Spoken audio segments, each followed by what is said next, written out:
Beat. A door demands payment before it will open. Coffee is stale seconds after brewing. The living consult the dead by telephone. Beat. Welcome to Philip K. Dick's Ubik, a world so unstable that even the idea of stability can't be trusted. 1. Enter Runsighter. Associates, a business against the unknown.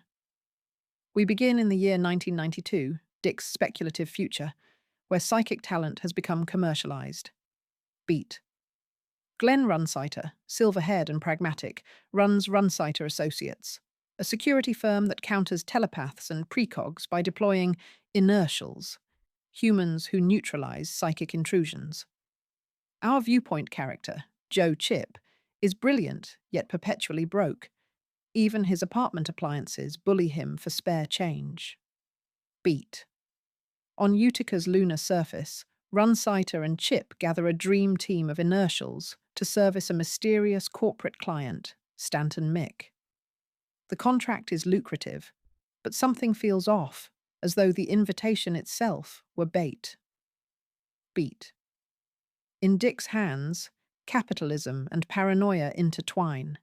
Psychic powers are traded like insurance policies, while human emotions remain woefully uninsurable. Chip's inability to pay his front door parodies the indignities of modern life.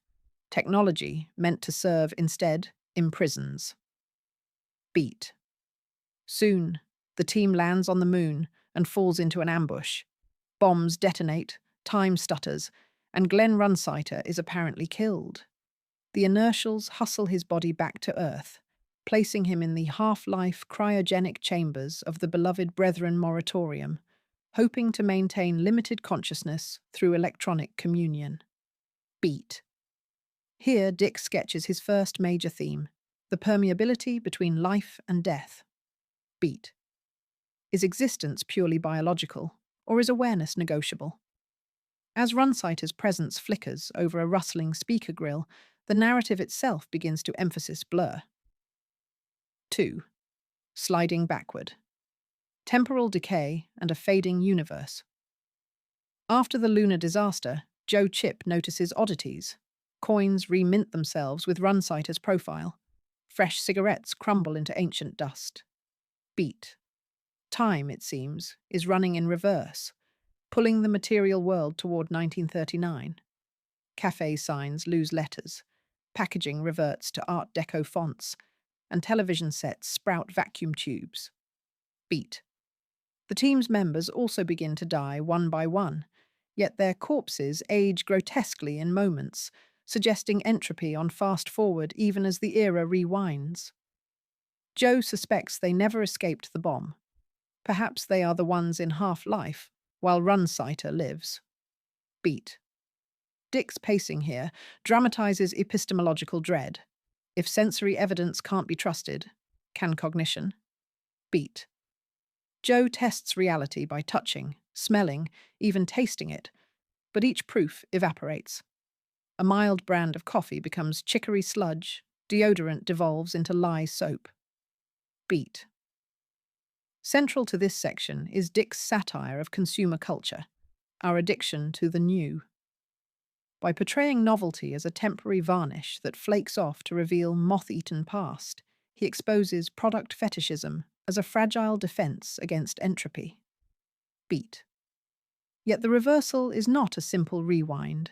It is erratic, capricious, a cosmic joke told by an unknown speaker. Beat. Every object whispers a riddle. Who sets the clock? The more Joe presses, the more he recognizes a design behind the decay, a malevolence that might belong to Jory, a predatory half-life adolescent who consumes others' consciousness. Beat. Dick invites us to contemplate mortality as an economic market where time is both currency and predator. Uncertainty spreads like frost, and Joe clings to any fragment of emphasis.truth. 3. The miracle spray. What is Ubik? Amid the temporal freefall, cryptic advertisements punctuate reality. Radio spots, TV jingles, even skywriting, hawking a product named Ubik. Beat. Each slogan is era-appropriate yet insists, Ubik keeps you safe. Ubik is life. Beat. Joe finally procures a metal aerosol can labeled 1992 design. The directions read like scripture. Use only as directed. In emergencies, apply to maintain continued existence. Beat. At the moment, another colleague disintegrates into ash. Joe sprays Ubik and halts the decay. Instantaneously, colours brighten, objects modernize, and a breathable now returns. Beat. But the relief is temporary. The universe drifts backward again once the effect fades. Beat. Ubik, it seems, is not a cure but a reprieve, a divine grace flattened into consumer packaging. Beat. Dick's genius lies in weaving sacramental imagery with advertising language. Ubik stands in for God, salvation, stability. Yet it must be purchased, and its instructions assume user error. Beat. Runciter, communicating through bathroom graffiti and vending machine change slots, urges Joe to locate the freshest version of Ubik, still sealed in a cold pack at the downtown Intercontinental Hotel. Beat. The quest becomes a metaphysical scavenger hunt. Each door he passes may lock him in an older decade. Each elevator could open onto sepia hallways starched with 1940s formalism. Beat. Joe's sprint is suspenseful, not for physical stakes, but for ontological ones. Will he retrieve a can recent enough to stabilize reality, or will he be absorbed by Jory's hungry dream? Beat. Here, Dick asks whether salvation can ever be commodified. If grace arrives in a can, who owns the patent? Ubik's label warns, I am, I was, I will be. The verb tenses merge, and so do questions of free will and predestination. Beat. As listener, we confront the emphasis.mystery ourselves. 4. Systems of control, entropy, identity, and the human spirit. Ultimately, Joe Chip makes it to the hotel, obtains the newest Ubik, and uses it to confront Jory within Half-Life's shared dreamscape. Beat. In a surreal showdown reminiscent of spiritual warfare, Ubik becomes incandescent light that forces Jory to retreat. Joe learns that Ubik is actually the residual force of Ella Runciter, Glenn's late wife, who has evolved in Half-Life into a near-omniscient guardian. Beat.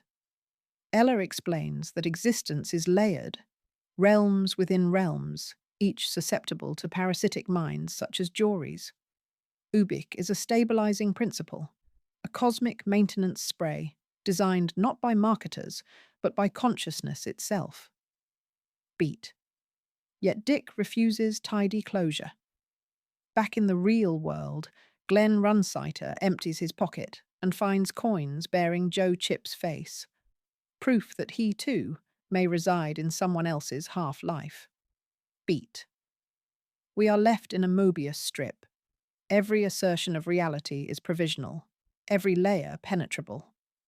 The novel's final irony is that the ultimate authority, be it Ubik, God, or narrative coherence, can only be gestured at, never possessed.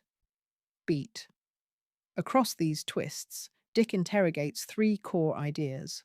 First, entropy.